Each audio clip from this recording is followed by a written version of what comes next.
और जिस तरह से उम्मीद के साथ सभी जाति और वर्ग का समर्थन आज गठबंधन के पक्ष में आता दिख रहा है, खासतौर से जो यूथ वोट है। जब मैं शब्द उम्मीद का इस्तेमाल कर रहा हूं, वो बजट के एक दिन पहले पेश हुआ था, ये बता रहा था कि उसकी डिमांड बढ़ गई है। कोरोना महामारी में वही एक तरीका था कि शहरों से पलायन कर रहे मजदूर जब वो गांव लौटे, उन्होंने अपना घर का, परिवार का जो भी वो इंतजाम कर सकते थे, उस योजना के माध्यम से उनको एक आर्थिक सहारा मिल रहा था। पिछले वर्ष नरेगा में 1,11,000 करोड़ रुपए खर्च हुए और इस साल के बजट में सिर्फ 73,000 करोड़ का आवंटन सरकार ने किया। 2018-19 यानी 3 वर्ष पहले औसतन 51 मैन डेज मिलते थे, जहां 100 दिन का रोजगार योजना में देने हैं। 51 दिन केंद्र सरकार दे रही थी, जो एक अन्याय है, और वो इस बजट ने और घटा दिया। सिर्फ 44 दिन का काम इस योजना में हम मजदूर को देना चाहते हैं। तो फिर रोजगार के लिए भी आपने देखा, बजट में कोई ऐसी घोषणा नहीं कि नौजवानों को उम्मीद मिल सके।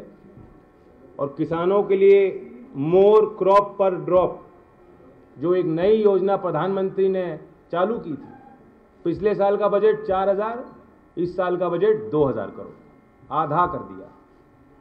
तमाम ऐसी योजनाएं हैं, पीएम फसल बीमा योजना, उसका बजट घटा दिया। तो ये संकेत है कि सरकार चाहे केंद्र की हो चाहे यूपी की हो, और ये एक फ्रेज को यूज करते हैं, टर्मिनोलॉजी को, डबल इंजन सरकार। ये डबल इंजन की मार पड़ रही है किसान पर और नौजवान पर। तो आज कैराना की इस धरती पर हम लोग साथ मिलकर आए हैं एक संदेश देने। जिन्ना, औरंगजेब, पाकिस्तान के मुद्दों पर जो लोग चुनाव लड़ रहे हैं, उनको बहुत भारी शिकस्त मिलने वाली है और नौजवान और किसान की जीत होने वाली है। धन्यवाद।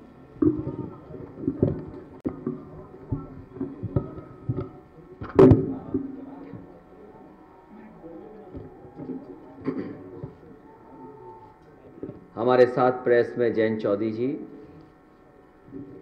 और दोनों दलों के जिलाध्यक्ष, आरएलडी के जिलाध्यक्ष मुकेश सैनी जी, समाजवादी पार्टी के जिलाध्यक्ष अशोक, और हमारे साथ तीनों प्रत्याशी जो गठबंधन के वो मौजूद हैं। मैं सबसे पहले यहाँ के तमाम स्वतंत्रता सेनानी जिनके संघर्षों से और जिनको आज भी हम लोग याद करते हैं, मैं उनको प्रणाम करता हूँ। जहाँ पहले चरण का चुनाव किसानों का चुनाव होने जा रहा है, ये इलाका वो है जहाँ किसान जागरूक भी है, किसान समझदार भी है, और किसानों के लिए जिन्होंने सबसे पहले एक रास्ता दिखाने का काम किया, उनको आर्थिक रूप से मजबूत करने का काम किया, मैं चौधरी चरण सिंह जी को याद करता हूँ। उनका लगातार अपने जीवन में जो प्रयास रहा, उनका लगातार जो संघर्ष रहा, उससे आज किसान जागरूक है। जहां चुनाव होने जा रहा है, ये भाईचारा बनाम भारतीय जनता पार्टी चुनाव है। ये चुनाव भाईचारा बनाम भारतीय जनता पार्टी चुनाव इसलिए मैं कहता हूं कि आज उत्तर प्रदेश के किसान, नौजवान, व्यापारी, हर वर्ग के लोग नेगेटिव पॉलिटिक्स को हटाना चाहते हैं। जो नकारात्मक सोच से राजनीति करना चाहते हैं, उन्हें हटाना चाहते हैं। और आपने पूरे उत्तर प्रदेश में देख लिया है, इतना आक्रोश और तिरस्कार किसी भी नेता का नहीं हुआ होगा जितना भारतीय जनता पार्टी के विधायक और उनके लोगों का हो रहा है। जहां जहां से आप जानकारी करेंगे, वहां खबरें आ रही हैं कि भारतीय जनता पार्टी के नेता जिन गांवों में जा रहे हैं, वहां जनता आक्रोश में है, और कई जगह इनके विधायक, इनके नेताओं को तिरस्कार का सामना करना पड़ रहा है। कल ही देश का बजट आया, कहते हैं अमृत काल का बजट है, अमृत बजट है। तो पिछले जितने भी बजट थे वो क्या जहर थे? ये भारतीय जनता पार्टी के लोग सोचते हैं कि हम शब्दों के खिलवाड़ से लोगों को भ्रमित कर सकते हैं। अमृत काल का बजट, अमृत बजट कहना, पिछले जो भी बजट थे वो जहर समान थे क्या? और अगर हम सही मायने में देखें तो भारतीय जनता पार्टी भी देखिए क्या है, गरीबों के लिए हीरे सस्ते किए हैं, चप्पल जूते सस्ते किए हैं। कितने गरीब को लाभ होगा हीरा अगर सस्ता हो जाएगा तो? जूते चप्पल सस्ते किए। और सच तो यह है कि रोजगार को लेकर के और अपनी परेशानी को लेकर के लोगों के जूते घिस गए। एक भी परेशानी का ये कर्मचारी संगठनों को और कर्मचारियों को भरोसा दिलाता हूं कि पुरानी पेंशन बहाल होगी, वहीं घरेलू बिजली के लिए 300 यूनिट और सिंचाई पहले की तरह किसानों को मुफ्त होगी। ये सरकार ऐसी है जो खाद नहीं दे पाई, अभी भी चीनी मिलों का भुगतान नहीं कर पाई, और जहां पर बिजली उत्पादन बढ़ाना चाहिए था, भारतीय जनता पार्टी ने केवल बिजली महंगी की है। जिसके पास भी बिजली का बिल आता होगा उसे जरूर बिल देख करके करंट लगता होगा। हम दोनों लोग, गठबंधन के लोग, एक उम्मीद के साथ जनता के बीच में आए हैं। उम्मीद और डर का चुनाव भी है। भारतीय जनता पार्टी के लोग डरा करके चुनाव लड़ना चाहते हैं। मैं आने वाले समय में भरोसा दिलाता हूं कि जिस तरीके से 100 नंबर जो अब 112 हो गई है, पहले तय था कि हर 8 किलोमीटर पे एक गाड़ी होगी या 12 किलोमीटर के बीच में गाड़ी होगी। अगर कानून व्यवस्था को और ठोस कानून व्यवस्था मजबूत करने के लिए अगर गाड़ियों को बढ़ाना भी पड़ेगा और फोर्स को बढ़ाना पड़ेगा तो समाजवादी सरकार में फोर्स बढ़ेगी। अभी तो पुलिस को जो इंतजाम किया था कि 15 मिनट में पहुंच जाए, 20 मिनट में पहुंच जाए, लेकिन जब गाड़ियां दुगनी हो जाएंगी तो मैं समझता हूं पुलिस का रिस्पांस सिस्टम जो बनाया था समाजवादियों ने, वो कम समय में मदद के लिए पहुंच जाएगा और जो भी कानून व्यवस्था के साथ खिलवाड़ करेगा उसके ऊपर सख्त से सख्त कार्रवाई होगी। मैं ये भरोसा देता हूं। इन्हीं शब्दों के साथ मैं एक बार फिर शामली की जनता से और आसपास के हमारे जितने भी पहले चरण के चुनाव हैं, मैं अपील करता हूं अपने प्रेस के साथियों के माध्यम से कि एक एक प्रत्याशी को जिताने का काम करें। लगातार हम लोग जा करके अपील कर रहे हैं कि जिताएं। यहाँ के इस गठबंधन और समाजवादी पार्टी के जो प्रत्याशी हैं प्रसन्न चौधरी जी, मैं उनके समर्थन में आपसे अपील करता हूं उनकी मदद करें। दूसरे प्रत्याशी अशरफ अली हैं, मैं उनके लिए भी सहयोग चाहता हूं, समर्थन चाहता हूं। तीसरे नाहिद हसन की और समाजवादी पार्टी की इकरा हसन बैठी हैं, मैं समाजवादी पार्टी के प्रत्याशी उनके समर्थन में भी और उनके सहयोग में भी आप सबसे अपील करता हूं कि ऐतिहासिक वोट देकर के ऐतिहासिक जीत दिलाने का काम करें।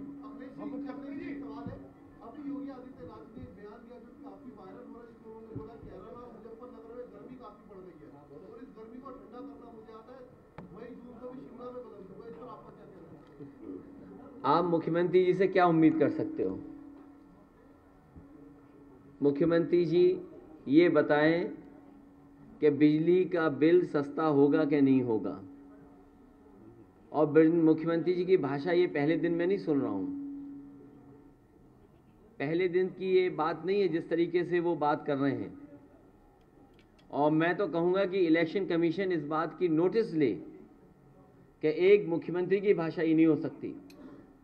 और जहां तक गर्मी का सवाल है, जिस दिन गर्मी खत्म हो जाएगी उस दिन हम लोग मर जाएंगे। जितने भी हम लोग बैठे हैं, अगर गर्म खून हमारे अंदर नहीं बहे तो हम जिंदा क्या रहेंगे। लेकिन जहां तक सवाल मुख्यमंत्री जी का है, उनका एफिडेविट देखिए, कितनी धाराएं उनके ऊपर थी।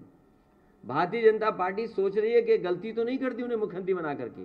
तो ये जो मुख्यमंत्री जी के अंदर गर्मी आ रही है, वो इसलिए गर्मी आ रही है कि ये टिकट जगह जगह मांग रहे थे, इनकी मनपसंद टिकट उन्हें नहीं मिली, उन्हें वापस उन्हें घर भेज दिया गया है। प्रधानमंत्री जी ने इन्हें पैदल पैदल चलाया।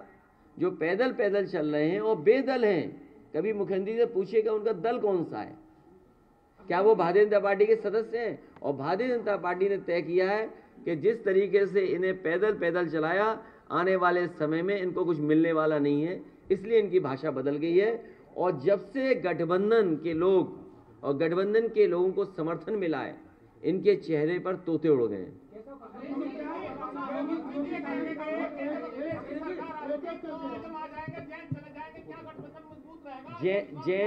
जयंत चौधरी जी का जो सम्मान है, पहले चुनाव से हमारे साथ हैं और लगातार समाजवादी पार्टी उनको वही सम्मान देती रहेगी। सवाल ये है कि भारतीय जनता पार्टी घबराई हुई है कि किसान इस बार समर्थन कर रहा है गठबंधन का, और किसान ये महसूस कर रहा है कि उसके मान सम्मान का चुनाव है।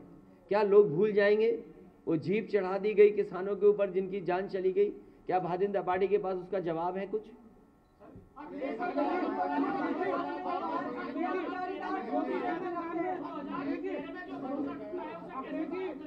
इसीलिए मैंने कहा ये चुनाव भाईचारा बनाम भारतीय जनता पार्टी है। भारतीय जनता पार्टी की नकारात्मक राजनीति है, उनके हर भाषण में नकारात्मक देखोगे आप। लेकिन इस गठबंधन के साथ उम्मीद है कि किसानों की सिंचाई माफ होगी, हमारे कर्मचारियों को पुरानी पेंशन बहाल होगी और बिजली घरेलू माफ होगी, किसानों का 15 दिन में भुगतान होगा। मुझे याद है जिस समय संकट था, पेमेंट नहीं हो पा रहा था, बजट से पैसा दिया गया था, 2000 करोड़ रुपया किसानों को बांटा गया था।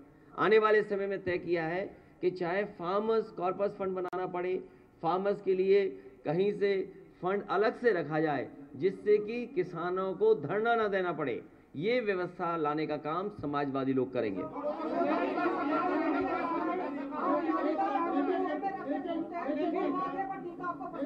कौन कह रहा? अरे तुम लगा दो टीका। कौन कह रहा है? मैं तो कहूंगा केशव प्रसाद जी आए, हमें जीत का टीका लगा दें आके।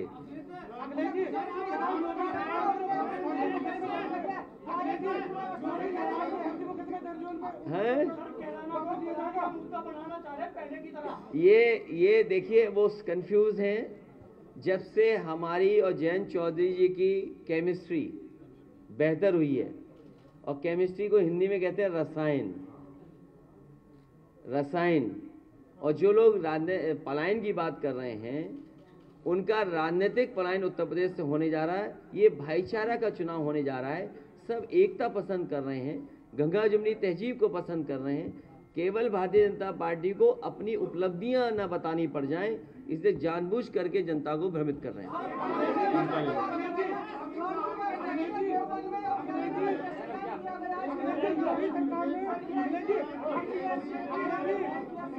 इनका सवाल फिर आपका ले। जी जी जी जी।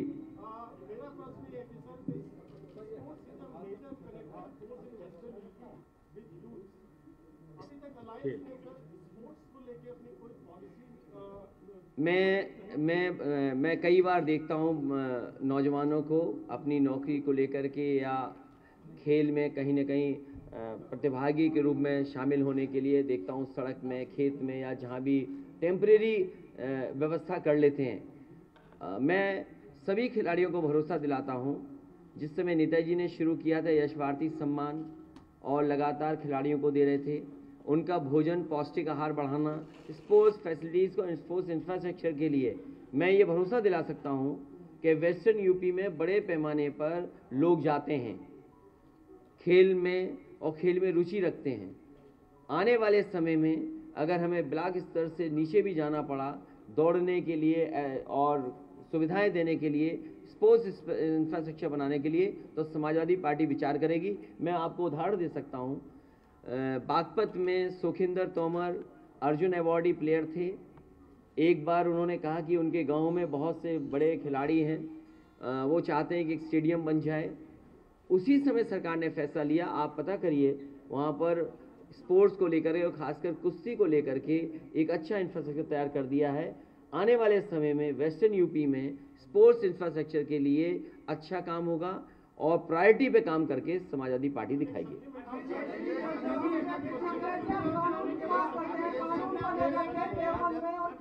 एक मिनट का खत्म हो जाए फिर मैं कब बता दूंगा कानून व्यवस्था।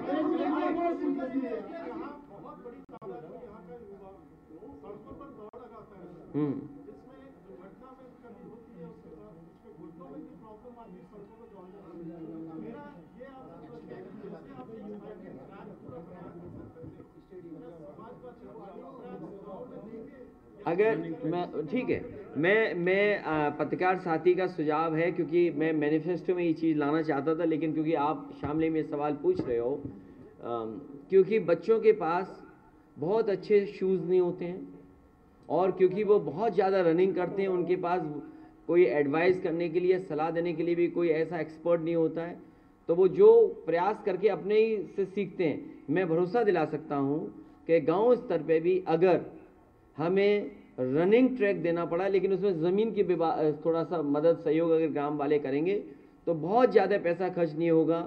अगर अच्छे रनिंग ट्रैक उपलब्ध करा दें गांव स्तर पे तो कराने का काम करेंगे।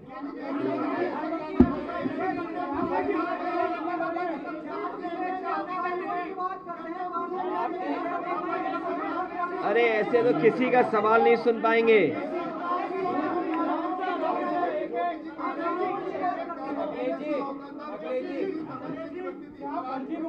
क्या चीज? योगी जी कह रहे हैं कि पिछली सरकारों में दंगाइयों को साथ देते थे, तमंचे की फैक्ट्री बनती थी और डेवलपमेंट के नाम पर बता रहे हैं कि डिफेंस कॉरिडोर बना है और दोबारा जेवर एयरपोर्ट की बात करें। सर आप तमाम देखिए फैक्ट्री पकड़ी जा रही है हथियारों की अभी भी, और ये पहले कहते थे पहले अखिलेश जी के राज में। अरे मैं आपको बताऊं, फैक्ट्री नहीं, न जाने कितनी शराब पकड़ी जा रही है। अभी रायबरेली में कितने लोग जान चली गई, और जितना भी शराब का ये गैर कानूनी काम हो रहा है सब भारतीय जनता पार्टी के लोग शामिल हैं, सब भारतीय जनता पार्टी के लोग शामिल हैं। और आप पत्रकार साथियों सब जानते होंगे कौन कौन इसमें शामिल है।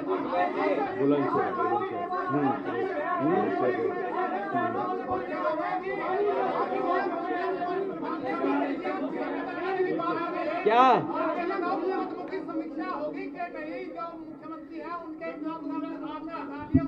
नहीं, ये हमारे पत्रकार साथी ने बहुत अच्छा सवाल पूछा।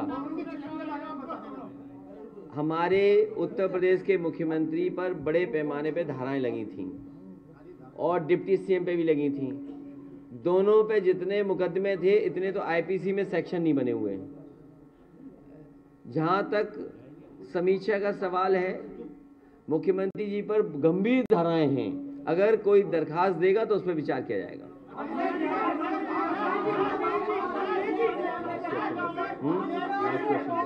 अब आप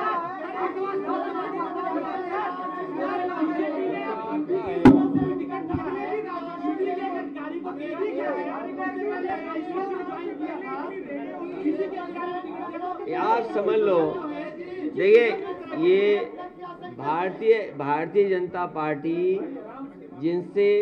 जिन अधिकारियों से काम लेती है, भारतीय जनता पार्टी की सरकार में जिन अधिकारियों से काम लेती है उन्हें सम्मान दिया जाता है। ये जो हमारी दोनों की केमिस्ट्री है, इससे अनर्गल बातें कर रहे हैं वो।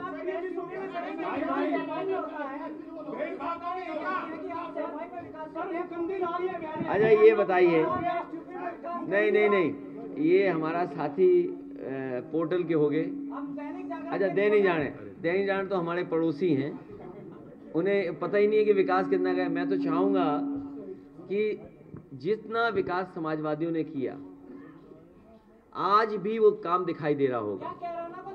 जहाँ जो सब स्टेशन हैं, अरे रुक जा भाई, जो चाहे वो बिजली के सब स्टेशन बनने हो, फीडर सेपरेशन होना हो, सबसे ज़्यादा हुआ।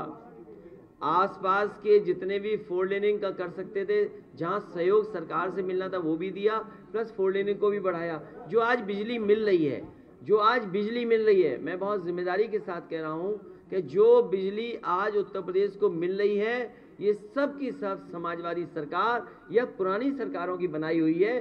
भारतीय जनता पार्टी ने एक यूनिट बिजली भी नहीं बनाई, उन्होंने केवल बिल ज्यादा जनता को दिए हैं।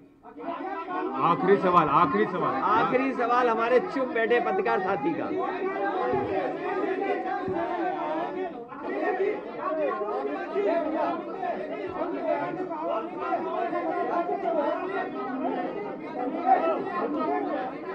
एक मिनट उनका ले लें।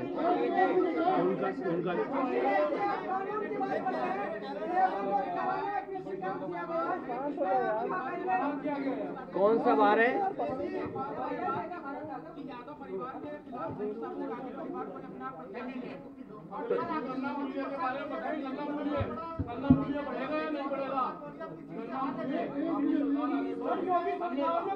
गन्ना को क्यों नहीं बढ़ाएंगे? गन्ना को क्यों नहीं किसानों को खुशहाल बनाएंगे?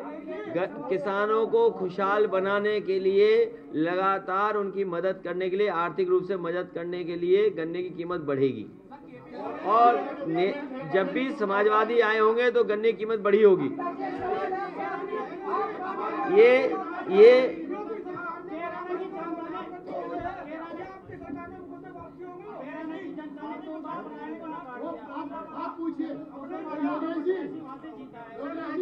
देखिए, ये यहाँ से उत्तराखंड कितनी दूर है? उत्तराखंड कितना दूर है यहाँ से? 80 किलोमीटर। जो लोग ये बात कर रहे हैं, कम से कम उन्हें ये सोचना चाहिए, उत्तराखंड में 1000 से ज़्यादा गांव खाली हैं। 1000 गांव खाली हैं। बाकायदा बीजेपी की सरकार ने कमीशन बनाया, आयोग बनाया जानकारी करने के लिए कि आखिरकार गांव क्यों खाली हो गए। क्या भारतीय जनता पार्टी के नेता, उनकी 5 साल सरकार रही, 1000 गांव खाली हैं, लाखों लोग वहां से पलायन कर गए। क्या उसकी जिम्मेदारी भारतीय जनता पार्टी लेगी?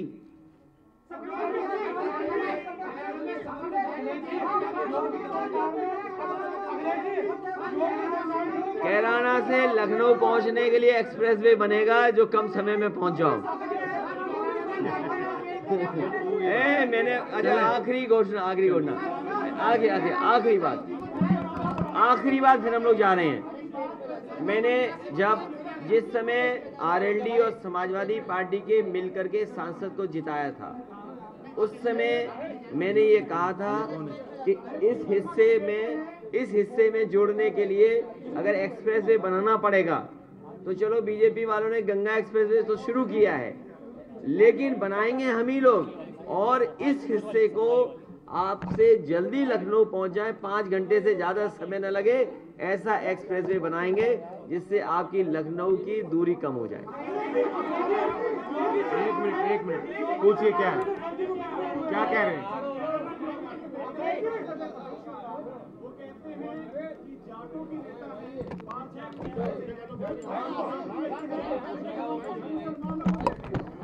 अरे ये कोई उनकी कही गई बात पे मैं क्या जवाब दूँ? वो विद्वान आदमी है दिल्ली वाले, मैं क्या दूंगा जवाब?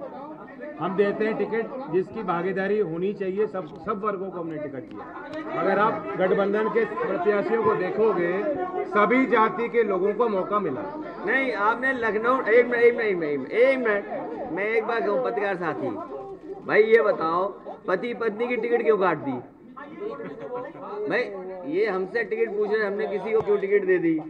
भाई ये बताओ, जो रात भर लोगों को सोने नहीं देता, नहीं, वो बात नहीं है, झगड़े वाली बात नहीं है। जो एक व्यक्ति रात भर किसी नेता को सोने नहीं देता था, कभी किसी घर, कभी किसी घर, कभी किसी घर, और नेताओं को तोड़ता था। भाई बीजेपी के लोग बताएं, पति पत्नी को क्यों घर बैठा दिया? कम से कम दोनों की मिलाप करा दें आप। चलिए, जयंत हमारे साथ होंगे।